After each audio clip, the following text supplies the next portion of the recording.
Hello, I'm so happy I got a hold of you. Welcome back to another exciting episode of Lucious Showcase, and this week we are talking about another PS1 RPG, this time a strategy RPG, and that is Vandal Hearts on the PS1. The second Konami RPG game I've played in this month, and I gotta say, I'm pretty impressed with Konami and their RPGs, although one of the things that I did read, because this is a dual disc jewel case, but it's only a one disc game. And I looked into why companies did this, and apparently it was because it made the games more prominent on the shelf, so people were more likely to buy it. If that's true or not, I don't know, though I will say from my own personal experience in the PS1 era, I always preferred the double cases. It just looked super cool.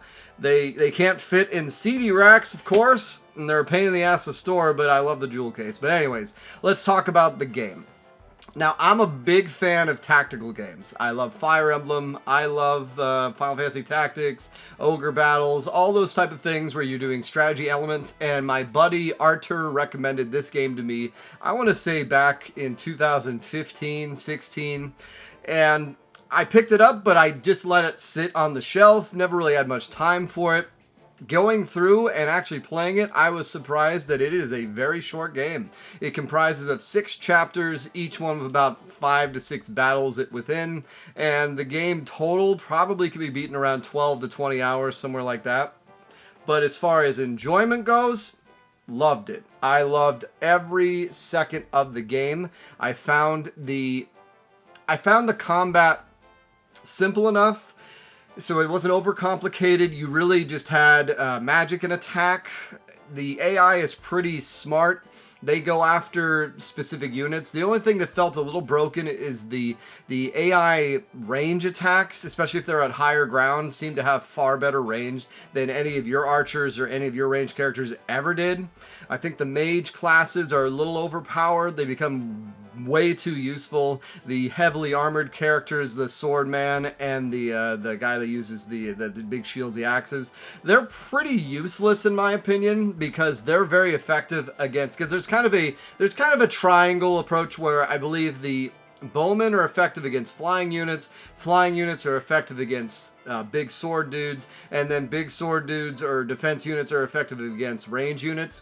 The problem being, the range units can still do decent enough damage to the heavy guys, and they move so slowly that even though they do big damage to the flying units, sometimes it's more effective to go in there, kill it with the flying unit, and then pull out and handle it that way.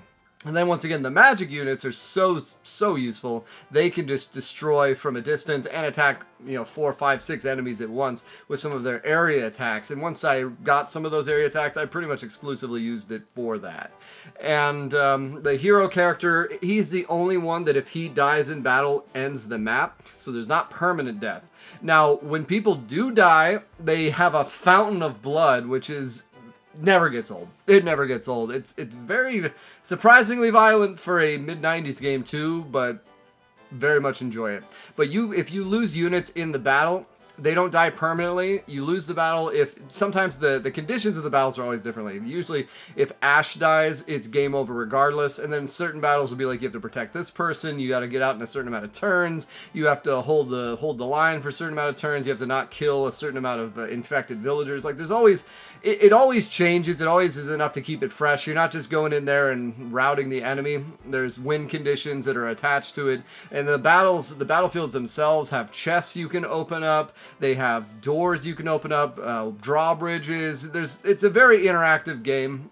And there's also 6 keys hidden throughout the game that allow you to unlock this ultimate form, because your characters, when they level up, there's 20 levels, I believe, or there's more than 20, but there's the first 10, and then you get to choose a class distinction, kind of like in Trials of Mana, and then you get to level 20, and then you get to go to the ultimate of that. So there's bowmen that become either hawk knights or like archers or longbowmen. You have the sword guys who become either sword masters or defense guys. The magic people can become monks or mages, sages. The healers can become monks or healers. And so it's like there's 5 different class journeys. And then once you pick one of those, when you upgrade yourself the second time, you just get the ultimate form of that. And you want to keep a well-balanced team. The upgrades do make a significant difference too. There was one match I got into midway in the game where I was just getting decimated. I couldn't get past the beginning. And then I realized my entire team was like level 12, 13, and I hadn't upgraded them. So I went ahead and upgraded them, gave them the Hawk Knight and all that, and that made it a lot easier, and then I obviously progressed through the game. As far as difficulty goes, it's pretty on par. Other than, like I said, I mentioned those keys that you could find. I found 2 of them. I knew of a third one. There is an option to examine the ground that is kind of annoying, I will admit. And that's generally, you have to examine certain spaces, and that's how you find these keys that unlock that ultimate. But memorable cast. The art style is a little wonky in my opinion, but I grew to like it. It has a nice kind of isometric look that you can adjust, very Final Fantasy Tactics like. And the story is good. The story is solid, makes sense. It's fun to watch. There's a few limited cutscenes here and there. And just overall, a solid RPG that I hadn't played. Really enjoyed my time with it. Is it something that's super memorable? Not really, but it's also something you can beat in about a week of solid playtime off and on. And it's just fun. You know, that's why I love strategy games. They're just pick up and play. You can play a batch, you know, it lasts an hour and then you're done, and you still feel like you got your full meat and potatoes. The upgrades for the characters are very simple. It's like you get to the next level, all right, this is the best armor, this is the best item to have. You have 2 inventory slots that really are just, you know, you can have various different things, but I really just kept healing herbs. But there's other things you can find. You can find things that replace your magic, things that give you other augments, things that allow you to attack with magic, things of that nature, which maybe would have been good for those slow-moving characters. But overall, just really enjoyable. There's a sequel. I picked up the sequel recently as well, so I'll have to check that out. When reading the case of that one, it says that there's a lot more items and a lot more customizations, and they might be regressing a little bit on what I enjoyed. Because that was a part that I didn't even talk about in Suikoden 2, is the fact that all the weapons, you know, were already there. You could upgrade their armor, but their weapons, you eventually sharpen throughout the game and they get better. And I enjoy that limitation. It makes it easier to kind of digest what you're doing.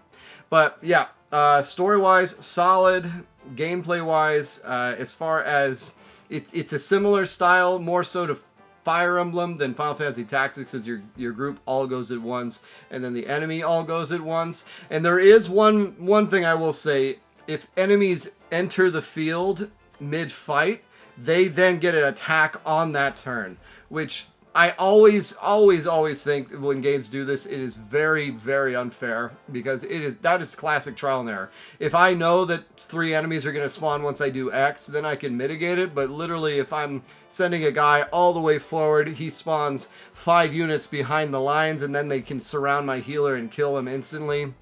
That's a little BS, but doesn't do it too much. Fire Emblem used to do this too. That was one of the issues I had with the older SNES games, is they do that too.